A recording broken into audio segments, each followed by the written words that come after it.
Assalamualaikum warahmatullahi wabarakatuh. Waalaikumsalam warahmatullahi wabarakatuh. Bismillahirrahmanirrahim. Alhamdulillahi rabbil alamin.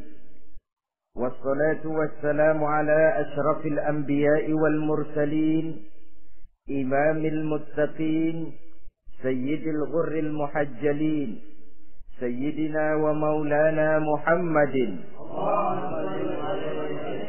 wa ala alihi wa ashabihil mujahidin at-tahirin, amma ba'du.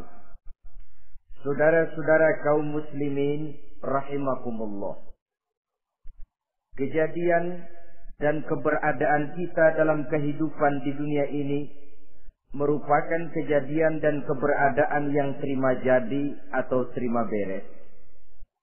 Artinya, tidak seorang pun di antara kita yang dahulunya pernah mesen untuk punya potongan seperti yang sekarang ini, punya warna kulit seperti yang sekarang ini, punya bahasa seperti yang sekarang ini. Seluruhnya kita terima jadi. Oleh karena kita terima jadi, maka Allah tidak menilai manusia dari rupa dan potongannya, tidak juga dari harta bendanya.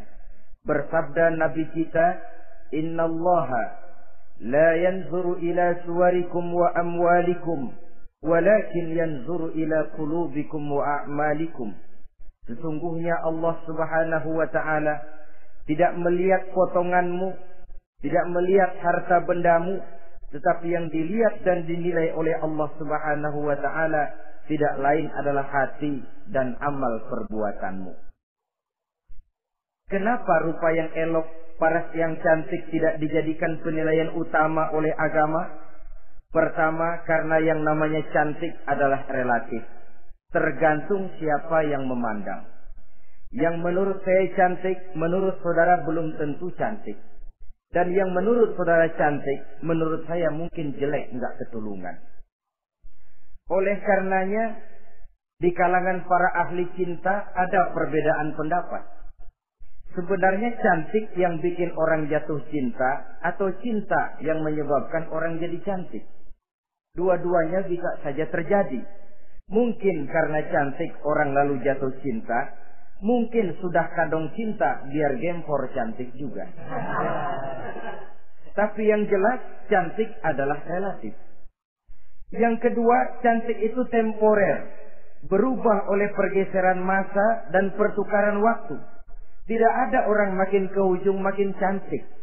Sekarang dia sedang sweet 17-an, umur 17-an, of course cantik bukan alang kepala. Seluruh yang ada dalam dirinya menjadi syair di kalangan para remaja. Rambutnya katanya ikal berderai, pipinya bakpao dilayang, lalu janggutnya katanya macam lebah bergantung, alisnya macam semut beriring. Kalau dia senyum orang pada lemes. Itu sekarang 2, 30, 40 tahun yang akan datang, kalau dia senyum mungkin orang lari semua. Cantik itu temporer. Dan yang ketiga, di atas langit masih ada langit lagi. Di atas yang kita anggap cantik, rupanya masih ada yang lebih cantik lagi. Oleh karena itu, penilaian inti dari agama bukan soal potongan, bukan soal harta benda, tapi hati dan amal perbuatan. Alangkah lebih idealnya lagi kalau hati yang baik dan perbuatan yang baik berada pada rupa yang elok juga. Inilah yang dinamakan kecantikan zahir dan batin. Dan ini yang dimiliki oleh Nabi Allah Yusuf alaihi salam yang akan kita bicarakan pada pertemuan kita kali ini. Pantas kalau pada saat kita berdiri di muka cermin, disunahkan kita membaca doa seperti yang diajarkan Nabi. Allahumma kama hassanta khalqi fahassin khuluqi. Ya Allah, sebagaimana telah engkau baguskan rupaku, baguskan juga kiranya akhlak dan budi pekertiku. Supaya kecantikan zahir diiringi dengan kecantikan batin. So, apa gunanya zahir yang cantik kalau batinnya berbahaya? Itu yang orang bilang Apa guna katanya berkain batik kalau tidak dengan kebaya? Apa guna berparas cantik kalau melulu bawa bahaya? Saudara-saudara yang saya hormati, Nabi Yusuf alaihi salam diberikan oleh Allah ketampanan zahir dan batin. Artinya, zahirnya beliau memang tampan, batinnya pun memang beliau adalah baik. Dan inilah kebaikan yang berlipat ganda. Kadang-kadang ada orang yang tampangnya sederhana saja, tapi batinnya baik. Itu lebih baik ketimbang yang zahir dan penampilannya baik, tapi batinnya rusak. Maka kecantikan yang dianugerahkan Allah dalam kehidupan ini sesungguhnya bukan untuk to show only. Bukan cuma untuk sekedar dipamerkan, jadi kebanggaan. Macam kontes ratu-ratuan yang manfaatnya hampir tidak ada. Kecantikan untuk disyukuri, kecantikan untuk digunakan kepada hal-hal yang bermanfaat sesuai dengan perintah dari yang memberikan kecantikan itu. Saudara-saudara yang saya hormati, Nabi Yusuf alaihi salam seorang nabi yang oleh Allah diberikan kecantikan zahir dan juga kecantikan batin. Beliau adalah putra dari Nabi Yakub, dari Nabi Ishak, dan dari Nabi Ibrahim alaihi salam. Artinya, ayah beliau bernama Nabi Yakub, kakeknya adalah Nabi Ishak, dan datuknya adalah Nabi Ibrahim alaihi salam. Ia bersaudara sebanyak 11 orang.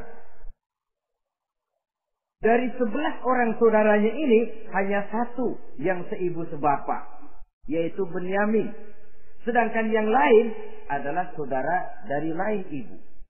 Nah, sejak kecil, Nabi Yusuf ini sudah memperlihatkan tanda-tanda bahwa di kelak kemudian hari dia akan tumbuh menjadi seorang besar. Sebab itu wajar kalau ayahnya memberikan perlakuan yang agak istimewa kepada Nabi Yusuf. Dan ini tentu memancing sifat iri dari saudara-saudaranya yang lain. Apalagi pada suatu malam Nabi Yusuf di kala remaja itu pernah mimpi. Mimpi ini beliau ceritakan kepada ayahnya. Kata beliau, "Ya abati, inni ra'aitu ahada asyara kawkaba wasyamsa wal qamara ra'aituhum li sajidin." Jadi satu hari Nabi Yusuf cerita kepada ayahnya, "Ayah, saya mimpi." Mimpi apa Yusuf? "Saya melihat dalam tidur saya ada 11 bintang, lalu matahari dan bulan. Saya lihat seluruhnya sujud kepada saya." Ayah yang mendengar mimpi ini mengerti takwil. Lalu pesan kepada Nabi Yusuf, "Yusuf, mimpi ini jangan kau ceritakan kepada saudara-saudaramu. Mereka sudah punya pandangan yang tidak baik kepada dirimu. Kalau ini kau ceritakan, mungkin akan membahayakan bagi dirimu." Sebab rupanya saudara-saudaranya yang lain ini iri hati kepada Nabi Yusuf, yang mempunyai keistimewaan dan mendapat perhatian istimewa juga dari orang tuanya. Saudara, kita tahu ini sesuatu yang wajar dalam kehidupan.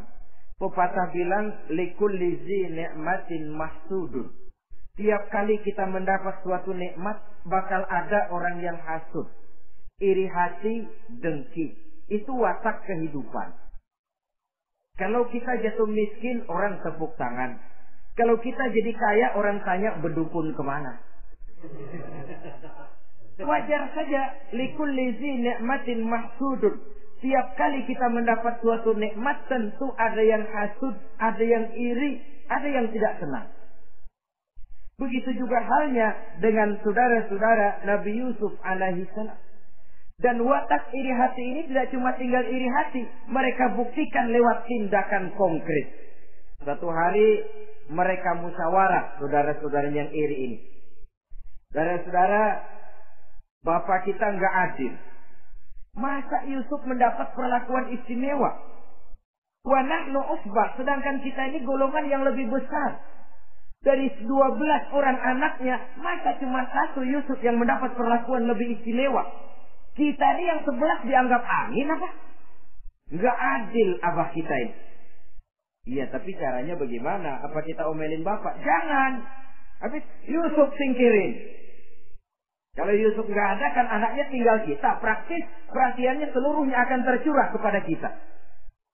Nah, saya ingatkan bahwa hasud sering mendorong orang untuk melakukan segala macam cara. Artinya orang itu kalau sudah dibakar sifat dengki, iri hati, dia rela melakukan apa saja. Pertama, agar nikmat yang ada pada diri orang lain hilang. Yang kedua, supaya nikmat itu pindah kepada dirinya. Andai kata tidak pindah kepada dirinya, ya hilang sajalah. Jangan orang lain yang dapat nikmat. Ini watak hasud. Ingin nikmat orang lain pindah kepada dirinya, atau hilang walaupun tidak pindah kepada dirinya, tapi yang bersangkutan tidak lagi mendapat nikmat. Untuk itu segala macam cara akan dilaksanakan. Ini dicontohkan dari usaha yang dilaksanakan oleh saudara-saudara Nabi Yusuf alaihissalam. Oke, setuju. Kita singkirkan Yusuf. Tapi caranya bagaimana? Gampang. Bunuh saja. Kalau bunuh sih rasa-rasanya tidak sampai hati. Membunuh Yusuf. Lalu bagaimana? Kita kucilkan saja dia. Kita asingkan dari sini, kita buang jauh-jauh supaya dia tidak ada lagi kelihatan dalam pandangan Abah. Kalau dia sudah tidak ada dalam pandangan Abah, yang dilihat cuma kita dan seluruh kasih sayangnya akan tercurah kepada kita semua. Nah, setujulah kalau itu. Caranya nanti kita atur belakangan. Jadi satu hari permisilah saudara-saudaranya ini kepada Nabi Yakub. Abah, kami permisi mau pergi main-main dan Yusuf akan kami ajak. Kata Nabi Yakub, saya khawatir. Nabi Yakub sudah melihat gelagat yang tidak baik. Sudah ada semacam firasat. Saya khawatir kalau Yusuf kau bawa, nanti dia akan kena celaka. Atau dimakan oleh serigala, sedangkan kamu nanti akan lalai. Kata anak-anak yang lain, percaya dah Pak, saya akan jaga. Saya kan saudaranya, masa tega membiarkan Yusuf celaka atau dimakan serigala. Pokoknya aman, sip dah.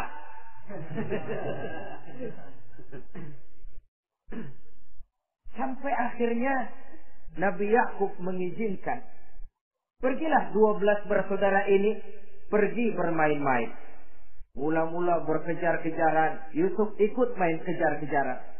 Lantas buka baju, Yusuf ikut buka baju. Sampai ketika tiba di tepian sebuah sumur tua, rencana yang sudah disepakati itu dilaksanakan. Nabi Yusuf diangkat beramai-ramai, digosong, lalu dimasukkan, diceburkan ke dalam sumur mati itu. Kemudian baju Nabi Yusuf itu mereka basahi dengan darah kambing. Setelah itu mereka pun pulang menemui Nabi Yakub alaihi salam dengan rasa sedih yang dibikin-bikin. Ini penyakit hasud. Jadi kalau orang hasud kepada kita, begitu kita mendapat kesulitan, dia datang dengan air mata buaya. Belaga sedih, belaga ikut berduka cita, padahal sih hatinya sorak. Padahal batinnya girang bukan main. Pak, saya ikut berduka cita. Pak, saya ikut sedih. Padahal hatinya biar mampus loh. Ini yang dilakukan oleh saudara-saudara Nabi Yusuf. Mereka datang dengan air mata berurai, nangis. Abah, ketika kami sedang main-main, Abah, kami lupa, kami tinggalkan Yusuf sendirian. Ketika kami balik, kami cuma mendapati bajunya sudah berlumur darah. Barangkali saudara kami Yusuf dimakan oleh serigala. Nabi Yakub tercenung. Ternyata firasatnya adalah benar. Baju Nabi Yusuf itu yang berlumur darah kambing, buatan saudara-saudaranya yang hasut tadi, diciumi dan dipeluk oleh Nabi Yakub. Kepedihan seorang ayah yang ditinggalkan oleh anak tercintanya. Saudara, adapun Nabi Yusuf alaihi salam tercebur di sumur mati itu. Sampai pada suatu hari ada khalifah, ada kafilah niaga dari negeri Madian hendak menuju ke negeri Mesir, lewat di tempat itu. Ketika salah seorang mereka bernama Malik bin Dha'ar hendak mengambil air, timba diturunkan ke dalam sumur. Begitu diangkat, ini air kok berat amat. Makin diangkat, makin berat. Sampai di atas, bukan air, orang isinya. Ada orang di ember. Dia lihat rupanya sangat tampan, elok, cantik. Ini barangkali anak bangsawan ini. Parasnya begini cantik, begini tampan. Ini kalau dijual di Mesir nanti tentu harganya mahal nih. Order nih. Objek. Maka dibawalah Yusuf ini ke negeri Mesir. Setibanya di sana diperjualbelikan sebagai budak belian. Nah, nasib baik rupanya Yusuf ini ketika terjadi pelelangan dibeli oleh seorang pembesar istana, seorang menteri yang bernama Kitfir. Kitfir melihat, ini cantik anak remaja ini. Tampangnya elok, parasnya indah, kelihatannya budi pekertinya pun halus. Kita ambil saja ini, kata Kitfir kepada istrinya Zulaikha. Kita angkat dia jadi anak, siapa tahu nanti dia memberikan manfaat yang besar bagi kita. Baiklah. Dan sejak saat itu Yusuf dipelihara di rumah Kitfir dalam istana yang tinggal bersama istrinya Zulaikha. Menurut satu riwayat 10 tahun lamanya Nabi Yusuf tinggal di tempat Kitfir. Dan selama 10 tahun itu tentu terjadi perkembangan baik jasmaninya maupun rohaninya. Dari anak-anak ia berubah menjadi remaja, lalu meningkat ke arah dewasa. Makin matang kedewasaannya, makin tampan dan elok parasnya, makin cantik budi pekertinya, ditempa oleh watak kenabian yang disiapkan oleh Allah Subhanahu wa ta'ala. Sehingga tidak heran ketampanan Nabi Yusuf ini lalu jadi buah bibir di kalangan istana. Tidak cuma anak perempuan bangsawan, tidak cuma istri para penguasa, sampai kepada kelompok orang awam selalu berandai-andai. Kalau saja, andai kata umpama saya bisa berdampingan dengan Yusuf, kalau saja. Kata-kata kalau saja ini keluar dari perempuan-perempuan yang melihat Yusuf alaihissalam. Dan yang unik, kecantikan Nabi Yusuf itu, kalau dia berdampingan dengan orang yang jelek, si jelek ini ikut sedikit cantik. Biasanya kan kalau ada orang ganteng duduk berdampingan sama orang jelek, yang ganteng makin kelihatan kegantengannya, yang jelek makin demok. Itu biasanya. Tapi kecantikan Nabi Yusuf ini tidak mengangkat orang lain.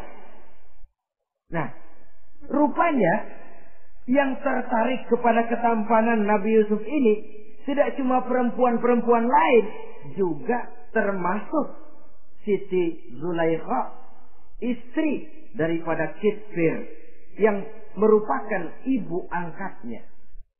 Kalau pada mulanya Zulaikha merawat Nabi Yusuf sejak kecil dengan harapan nanti akan membawa manfaat. Setelah dilihatnya makin lama makin tampan, makin lama makin cantik, makin lama makin rupawan. Berubah rupanya rasa kasih sayang seorang ibu menjadi kasih sayang seorang perempuan kepada laki-laki. Dia merindukan saat-saat di mana dia bisa mencurahkan rasa hatinya itu kepada Nabi Yusuf alaihi salam. Hampir-hampir nyaris Zulaikha ini, kalau istilah anak muda barangkali, siang jadi kenangan, malam jadi impian. Kemanapun dia pergi, bayangan Yusuf juga yang selalu menggodanya. Selalu ditunggunya saat-saat yang mungkin untuk dia bisa menyampaikan hasrat hatinya kepada Nabi Yusuf alaihi salam. Dan saat itu pun datang. Satu hari Kitfir harus menghadiri persidangan negara. Rumah besarnya lenggang, para pembantu kebetulan tidak seorang pun ada di dalam. Inilah saat yang ditunggu-tunggu oleh Zulaikha. Keluarlah ia dari kamarnya dengan pakaian yang tipis sewarna dengan warna kulitnya, sehingga pakaian dalamnya nyaris tembus. Dengan langkah yang diatur sedemikian rupa, memancing rangsangan, ia datang menghampiri Yusuf alaihi salam. Lalu dengan suara lemas memelas, ia pun memanggil Yusuf. Ada apa tuanku? Sini ya. Kalau bahasa kita.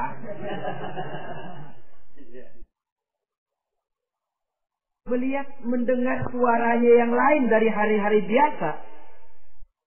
Apalagi melihat pakaian Zulaikha yang begitu tipis. Jantung Nabi Yusuf berdetak sangat cepat.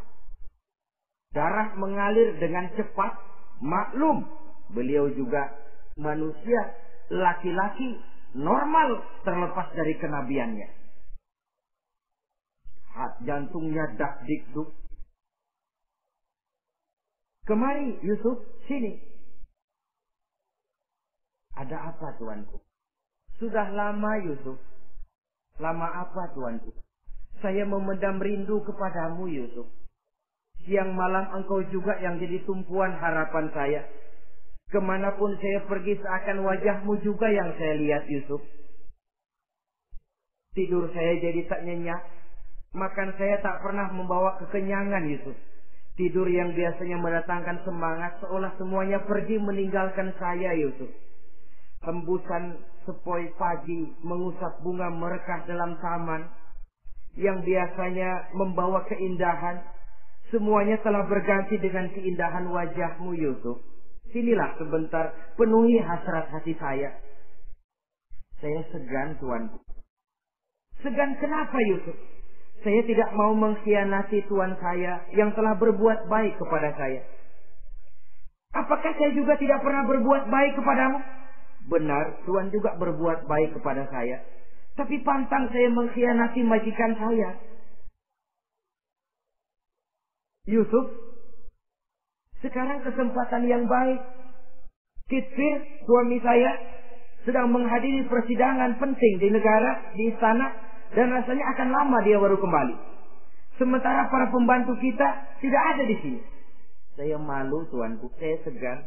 Malu kepada siapa? Tidak ada yang tahu, tidak ada yang lihat. Allah. Saya takut, saya malu kepada Allah tuanku. Padahal kalau menurut ukuran hati, Quran menjelaskan walaqad hammat bihi wa hamma biha.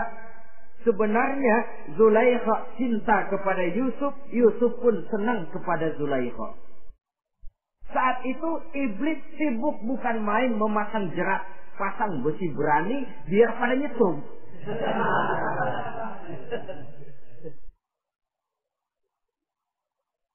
Zulaikha senang Yusuf, Yusuf sebenarnya pun secara manusiawi menyenangi Zulaikha. Walaula an ra'a burhana rabbih. Tapi Yusuf ketika itu melihat larangan Allah, peringatan Allah. Seolah-olah dia lihat Allah mengatakan, Yusuf, ini letter S. Dilarang parkir di sini.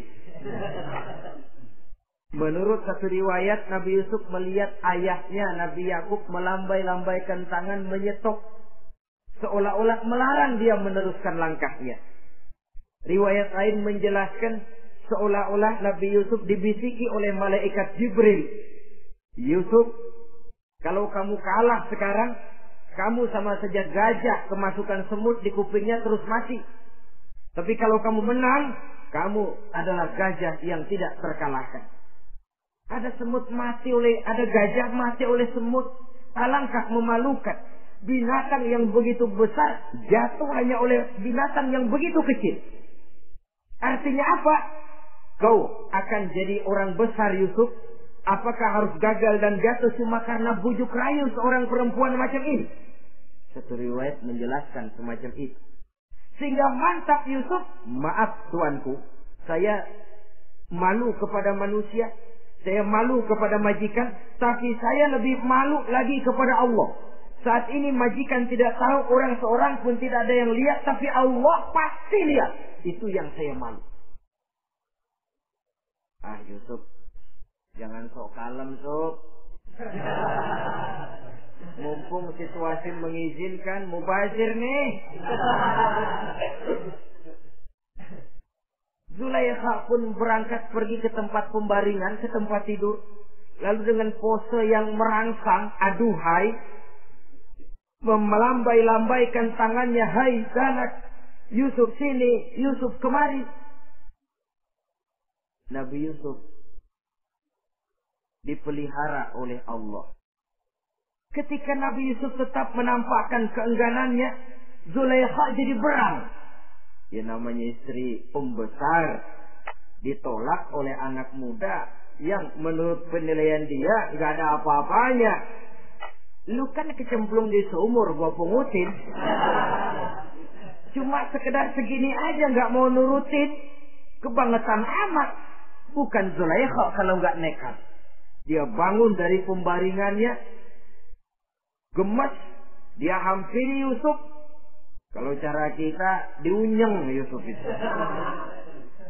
Dipaksa Nabi Yusuf berlari ke arah pintu, ditarik bajunya dari belakang oleh Zulaikha, sobek belakang bajunya ini. Begitu baju sobek, pintu terbuka, Kitfir suami Zulaikha datang.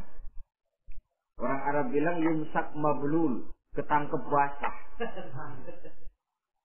Ketangkep basah. Merah pada muka Zulaikha. Sementara Kitfir pun matanya merah. Tapi Nabi Yusuf tenang-tenang saja. Ya wong nggak salah. Tenang-tenang saja Nabi Yusuf. Bukan tenang karena pengalaman. Tenang karena memang tidak berbuat yang negatif. Kadang-kadang ada juga yang tenang tapi pengalaman. Oh buaya itu. Sudah ketahuan kepentok, ketangkep hansip, anteng aja. Itu bukan nggak salah, badak. Nabi Yusuf tenang karena memang tidak berbuat salah apapun. Nabi Yusuf tenang karena yakin dirinya benar. Sehingga mantap menghadapi kedatangan Kitfir yang sangat tiba-tiba itu. Adapun Zulaikha ketika melihat suaminya berdiri di muka pintu, cepat-cepat dia berubah siasat. Inilah salah satu kelihayan makhluk bernama perempuan. Dia pandai bersalin rupa, dia pandai bermain minyak di atas air. Melihat suaminya datang, roman mukanya pun menjadi sedih. Air mata berurai membasahi pipi. Papa, katanya. Apa balasan bagi orang yang mau menistakan istri papa? Maksudmu apa, Zulaikha? Yusuf gile. Dia mencari kesempatan dalam kesempitan. Dia mau menodai kehormatan saya. Dia hendak memperkosa saya. Kata Nabi Yusuf, bukan saya, Tuan. Saya enggak. Yang benar Yusuf, enggak. Zulaikha yang memaksa saya. Betul Zulaikha, tidak. Yusuf yang memaksa saya. Sampai akhirnya salah seorang dari isi rumah itu memberikan jalan keluar. Tuan Kitfir, begini saja. Sulit memang untuk dilacak kebenarannya. Cuma periksa saja baju Yusuf. Kalau bajunya sobek di belakang, Yusuf benar, Zulaikha salah. Kalau baju Yusuf sobeknya di depan, Zulaikha yang benar, Yusuf yang salah. Nah, apa artinya itu? Kalau bajunya sobek di belakang kan artinya Yusuf kabur, ditarik dari belakang. Tapi kalau bajunya sobek di depan, itu artinya Zulaikha nyakar-nyakarin baju Yusuf dari depan. Lihat saja. Pokoknya kalau bajunya sobek di belakang, Yusuf benar, Zulaikha salah. Kalau baju Yusuf sobek di depan, Yusuf salah, Zulaikha benar. Ketika diperiksa, dicek bajunya, betul sobek di belakang. Artinya Yusuf benar, Zulaikha yang salah. Kata kicir Zulaikha, jelas sudah bagaimana kejadian yang sebenarnya. Oleh karena itu, bertaubatlah kamu kepada Allah. Dan kau Yusuf, jangan ceritakan peristiwa aib ini kepada siapapun. Untuk menjaga nama baik kita bersama. Baik Tuhan. Saudara-saudara kaum muslimin yang saya hormati. Tapi ya bagaimana? Serapi-rapinya menyimpan barang busuk, toh akhirnya tercium juga. Gosip ini akhirnya tersiar di mana-mana, terutama di kalangan para pembesar. Sehingga kalau kumpul para istri pejabat, Zulaikha jadi bahan gunjingan. Kan main bini menteri demen sama budaknya. Nggak salah apa tuh? Jadi bahan ejekan. Ya sebab tentu ukuran mereka yang belum pernah ngelihat Yusuf, kalau duren ketemu duren dong. Masa duren ketemu ketimun ya bonyok. Artinya nggak seimbang. Masa istri bangsawan tergila-gila sama anak angkatnya sama budak beliannya, nggak masuk rasio itu. Zulaikha dengar berita macam itu. Sampai dalam hatinya, pantas saja kamu ngenyek saya, kamu meremehkan saya, karena kamu belum pernah lihat potongan Yusuf bagaimana. Akhirnya, dalam hati Siti Zulaikha ini timbul semacam dendam. Suatu saat, gua kerjain lo. Caranya gimana? Satu hari para istri bangsawan ini diundang ke tempat Siti Zulaikha. Duduk di satu ruangan luas. Setelah duduk dihidangkan makanan. Makanannya aneh. Cuma buah sama pisau. Ketika buah dan pisau sudah siap, satu orang satu. Ketika mereka sedang mengupas buah itu, Zulaikha berkata kepada Nabi Yusuf, Yusuf, kau jalan dari sini ke sana, melintas. Kayak peragawati gitu. Untuk apa Tuhan? Pokoknya jalan aja dah. Nabi Yusuf jalan. Sejak beliau melangkah ke ruangan itu, semua mata perempuan-perempuan bangsawan yang lagi ngupas buah, semuanya tertuju kepada Yusuf. Ada yang matanya emang belok makin belok. Ada yang ngeliatin campur mulutnya menganga. Apa kata mereka? Falamma ra'aynahu akbarnahu wa qatta'na aydiyahunna wa qulna hasya lillah ma hadza bashar in hadza illa malakun karim.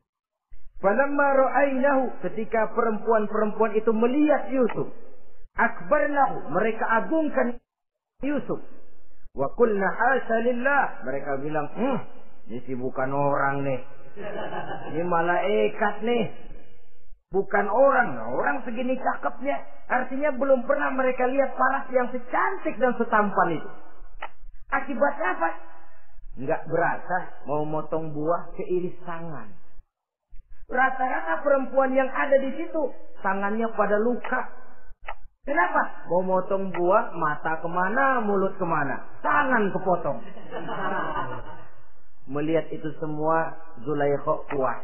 Nah, kamu baru melihat sekejap. Bagaimana saya yang siang malam melihat Yusuf? Bagaimana saya yang tiap saat hidup bersamanya? Bagaimana saya nggak merindukan dia? Ente yang baru pernah melihat sekelebatan udah motong tangan.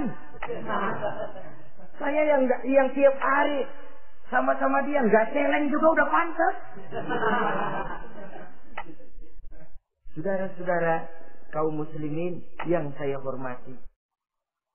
Akhirnya untuk menjaga nama baik keseluruhannya, Nabi Yusuf pun mengalah. Karena berita ini sudah tersiar, Yusuf dipojokkan. Tidak cuma sekedar dipojokkan, beliau dimasukkan ke dalam penjara. Tapi apa kata beliau? Rabbi sijnu ahabbu ilayya mimma yad'unani ilai. Ya Allah, kalau memang karena resiko penolakan saya terhadap ajakan Zulaikha menyebabkan saya harus masuk penjara, penjara lebih saya sukai, penjara lebih saya cintai ketimbang ikut kemauan Zulaikha. Saudara-saudara, kadang-kadang kita berpikir, kalau kesempatan itu datang kepada kita, mampukah kita menjatuhkan pilihan seperti pilihan Nabi Yusuf ini? Lebih baik penjara ketimbang mengikuti bujuk rayu perempuan untuk melakukan perbuatan yang menyeleweng ini. Ini yang dipilih oleh Nabi Yusuf. Tegar. Kalau memang sebagai resikonya saya harus masuk penjara, penjara lebih saya cintai, penjara lebih saya suka daripada mengikuti bujukan Zulaikha. Teguh karena suatu prinsip. Bukankah dalam perjuangan menegakkan akidah, kadang kita mendapat piala, tapi tak jarang kita berhadapan dengan penjara. Kadang kita disanjung, kadang kita dicaci. Itu romantika perjalanan dari yang namanya perjuangan. Tapi pilihan harus ada. Ketimbang ikut bujuk rayu perempuan yang mengajak melakukan perbuatan serong, penjara lebih saya cintai. Sudah pada saat hendak diajak tidak ada yang melihat, beliau menolak. Akibat penolakannya pun masuk penjara, tapi penjara lebih menyenangkan hatinya. Ketimbang hidup merdeka, tapi jiwa terpenjara. Inilah Nabi Yusuf barangkali. Biar badan masuk penjara, asal jiwa merdeka. Kita sekarang sebaliknya. Jiwa terpenjara tidak jadi soal, asal badan merdeka. Maka jiwa kita sering dijajah. Entah dijajah harta, entah dijajah pangkat dan jabatan, entah dijajah iblis. Jiwa kita yang terpenjara, sementara badan kita merdeka. Nabi Yusuf tidak. Biarlah badan di penjara, asal jiwa merdeka untuk menegakkan sesuatu yang hak. Saudara-saudara yang saya hormati, adapun di dalam penjara itu, Nabi Yusuf satu sel dengan 2 orang bekas pelayan istana yang dituduh menaruh racun ke dalam hidangan yang hendak disajikan kepada raja. Yang satu tukang ngatur minuman, yang satu tukang ngatur makanan untuk raja. Siapa yang naruh racun nggak jelas, tapi dua-duanya ditahan.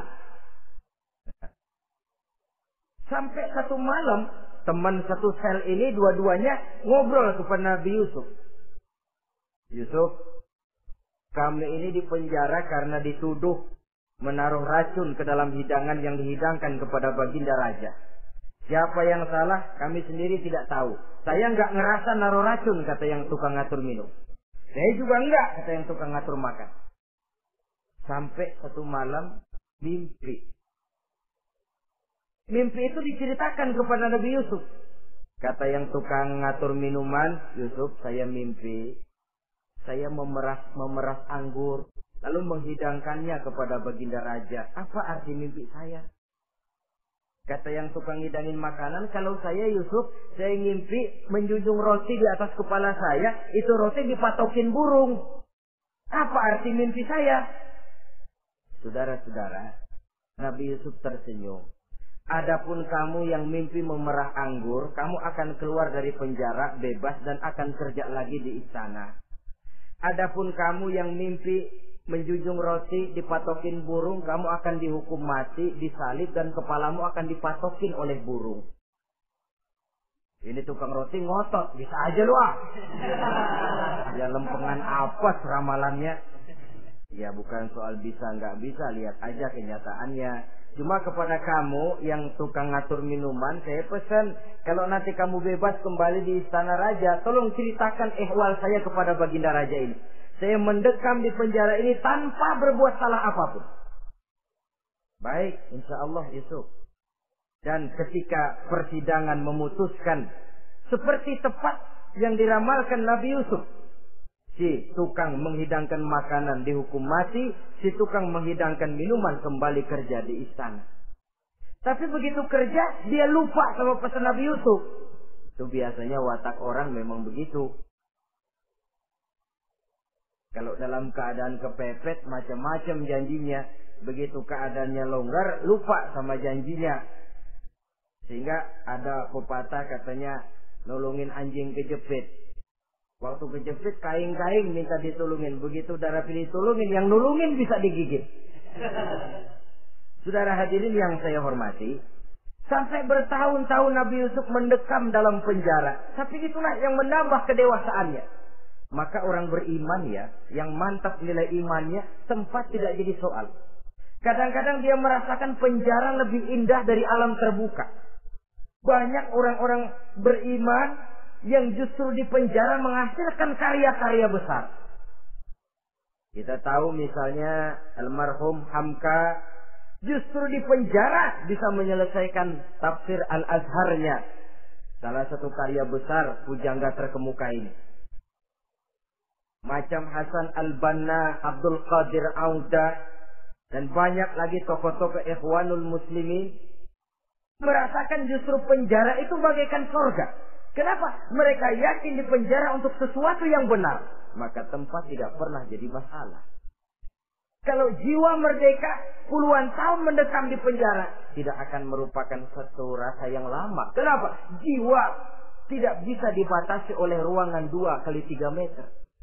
Jiwa yang merdeka tidak bisa dibatasi dengan teralis besi. Jiwa yang merdeka tidak bisa dibatasi dengan dinding tembok yang tebal.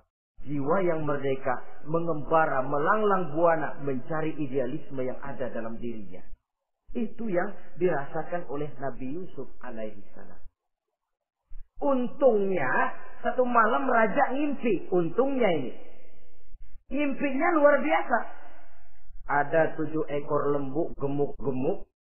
Makanin 7 ekor lembu yang kurus-kurus. Lalu ada 7 batang gandum yang isinya gemuk-gemuk. Ada 7 batang gandum yang sudah layu-layu. Nah, pagi-pagi ini seluruh dukun-dukun istana dikumpulin. Para ahli nujum apel menghadap baginda raja. Nujum, dukun, ada apa Tuan Raja? Tadi malam saya ngimpi. Ada 7 ekor lembu gemuk-gemuk memakan 7 ekor lembu yang kurus-kurus. Coba takwilkan apa arti mimpi saya itu. Dukun kata, baru tumben nih, gue dengar mimpi begini. Kata Nujum ditanya Nujum godek. Tuan Raja itu mah kembang tidur aja kali ah. Tidak seorang pun yang mampu mentakwilkan arti mimpi baginda.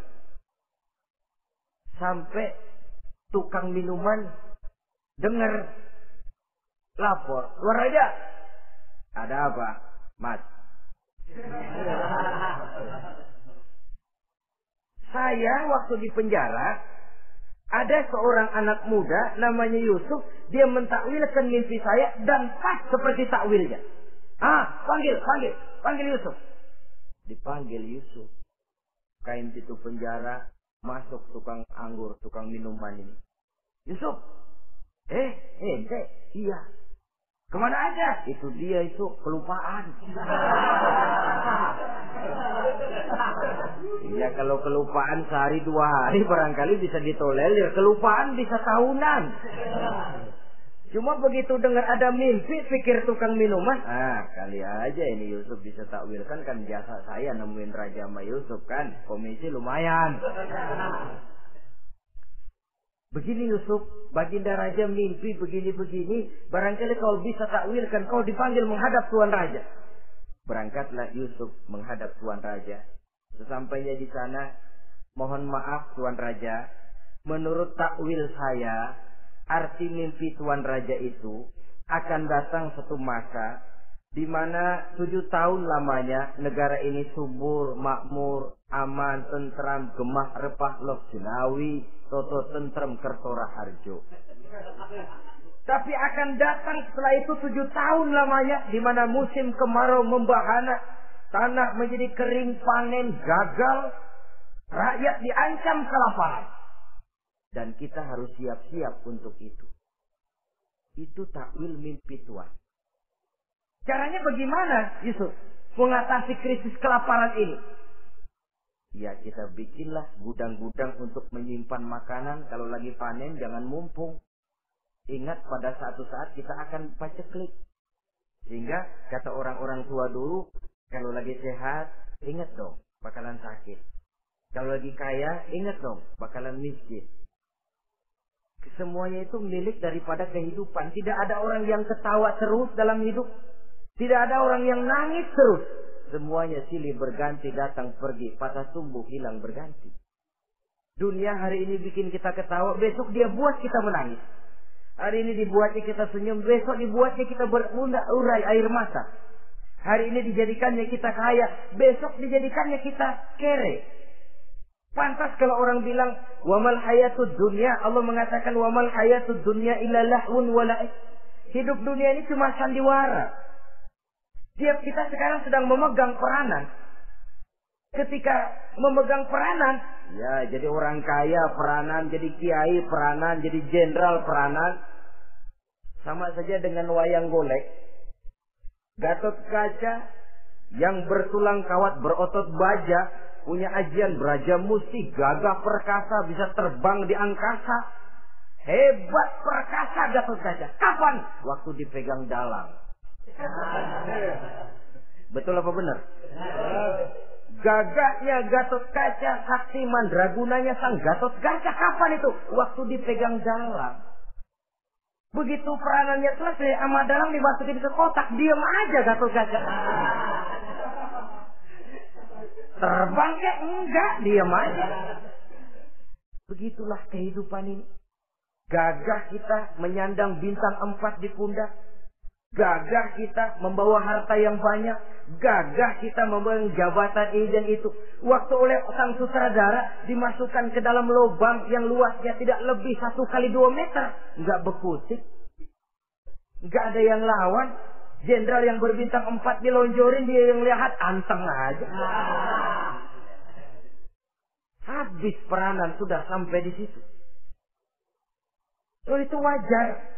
Kata Nabi Yusuf, kalau lagi panen, ingat pada suatu saat kita akan paceklik.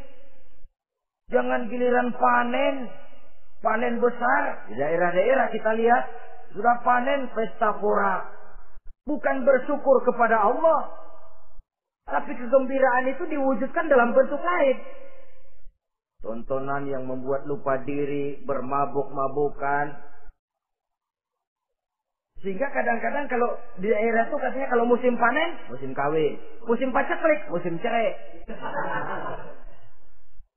Saudara-saudara kaum muslimin yang saya hormati.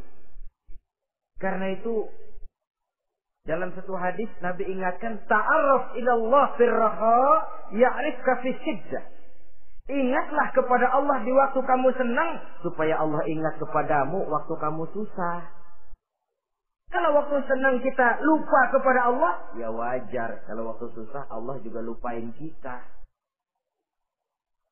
Dalam terjemahannya dengan kehidupan beragama, wa man a'rada an zikri fa inna lahu ma'isatan dhanka wa nahsyuruhu yaumal qiyamati a'ma. Siapa yang berpaling daripada peringatanku, kata Allah, aku akan berikan dia penghidupan dan kehidupan yang sempit. Sempit itu apa lalu tidak punya duit? Punya duit. Apa tidak punya harta? Banyak harta. Tapi banyaknya harta, tumpukan duit tidak membuat hatinya makin luas. Tidak membuat hidupnya makin lapang. Sempit, sempit, dan sempit. Itu azab. Yang paling celaka, wa nahsyuruhu yaumal qiyamati a'ma. Di akhirat kami kumpulkan dia bersama orang-orang buta. Allahu Akbar. Di padang mahsyar, dikala orang sibuk, pusing dengan urusan masing-masing, buta lagi. Yang enggak buta aja pusing.